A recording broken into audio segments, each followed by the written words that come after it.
कैसे हैं बच्चों? तो आज हम अपनी इस वीडियो में एक नए सवाल के साथ आए हैं क्लास 9 का एक बहुत ही इम्पोर्टेंट क्वेश्चन के साथ। ठीक है, अगली वीडियो में हमने आपको बताया था परिमेय संख्याएं क्या होती हैं, फिर उसके अगले वीडियो में हमने बताया था परिमेय संख्या को कैसे प्राप्त किया जाता है।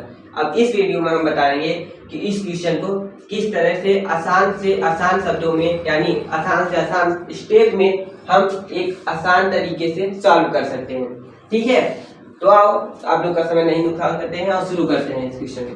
तो देखो, इस क्वेश्चन में सबसे पहले तो हमें कोई भी क्वेश्चन हो उसे पढ़ना बहुत अनिवार्य होता है। ठीक है, ये बोल रहा है 3 व 4 के बीच में दो परिमेय संख्याएं बताएं। इस वाले क्वेश्चन में देखो दो परिमेय संख्याएं बता दिया गया है, पूछ लिया गया है, दो बताओ। तो यहाँ याद रखना जो भी यहाँ होगा, ठीक है, ये बच्चों याद रखना कि यहाँ जो भी होगा वो हमेशा n का मान होगा। ठीक है, अब हमें y अक्ष का मान भी चाहिए यहाँ पर, क्योंकि देखो यहाँ फार्मूला क्या होता है, सबसे पहले तो फार्मूला जानो, क्योंकि कोई भी क्वेश्चन बिना फार्मूला का तो हल होता नहीं, तो हमें फार्मूला चाहिए।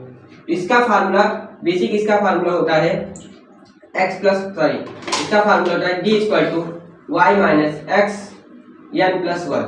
ये होता है इसका फार्मूला। यहाँ से हम d का मान निकालते हैं। ठीक है, याद है, यहाँ से हम d का मान निकालते हैं।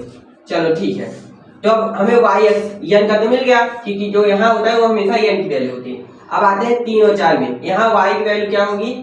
तो y कहता है जो बड़ा है वही y का मान है। तो 3 व 4 में क्या बड़ा है?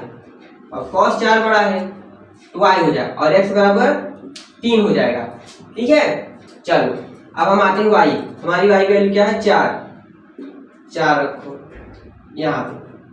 ठीक है, x की वैल्यू 3 है, n की वैल्यू 2 है और 1। क्वेश्चन नहीं फार्मूले के साथ है। ठीक है ना, ये मत सोचना कि यहाँ पर 1 कैसे आ गया।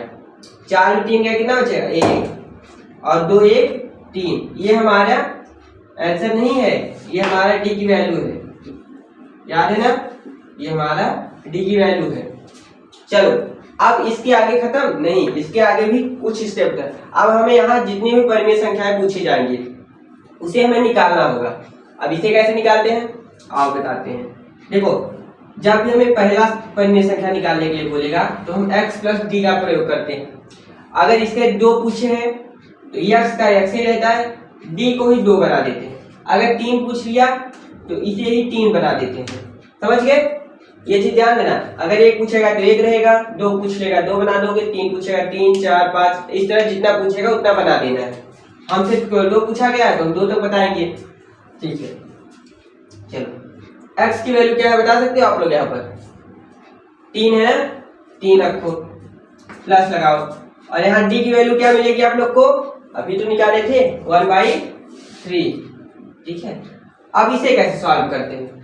अब कुछ लोग जल्दी से एलसीएम निकालने लगेंगे, फिर से सॉल्व करेंगे, तो आपको ऐसा कुछ नहीं करना है। डायरेक्ट इसका टेबल यहाँ पढ़ो, 3 3 जा 9 और इस वाले को प्लस कर दो, बस 10/3।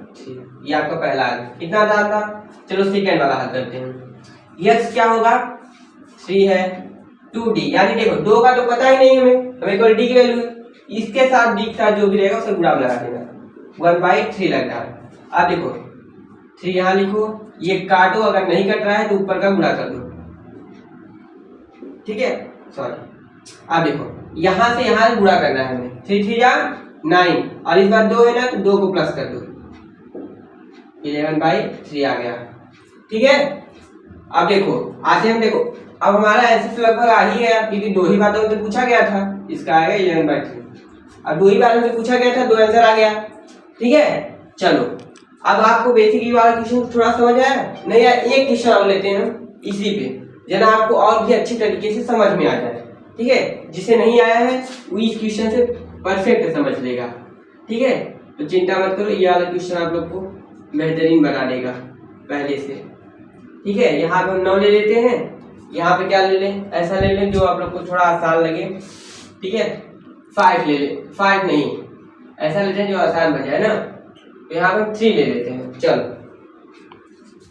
अब यहाँ पे हम पहले तो x y और n की वैल्यू ये सब तो इरेज कर लेते हैं, फार्मूला ले लेते हैं, बाकी चीजें इरेज कर देते हैं। ओके, चलो यहाँ पे ऐसे बना दो।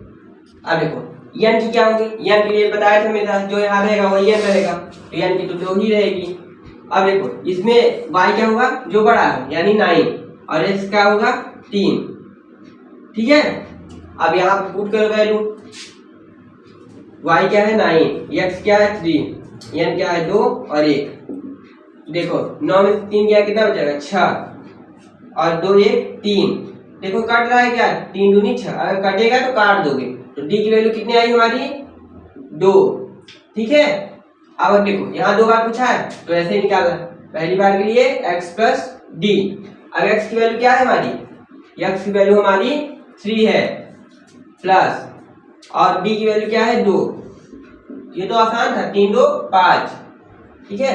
x प्लस 2d पे आते हैं, x की वैल्यू कितनी है 3, 2 की वैल्यू और 2d की वैल्यू, 2d की वैल्यू तो हमें पता ही नहीं, यहाँ 2 लिखो, और अब d की वैल्यू तो पता ही है, 3 प्लस 4 कितना आ जाएगा 7। तो इस तरह हमारे इक्वेशन भी खत्म होता है, ठीक है। तो आशा करते हैं आप लोग को ये वीडियो और इक्वेशन अच्छे से समझ में आया होगा, ठीक है। तो हम मिलते हैं एक अगले वीडियो के साथ, जहां हम इसी क्वेश्चन को और भी अच्छे तरीके से बताएंगे, ठीक है। अगर आप लोग को वीडियो अच्छी लगी हो तो प्लीज चैनल को सब्सक्राइब करें और इस चैनल से जुड़े रहें। चलते हैं, राधे राधे।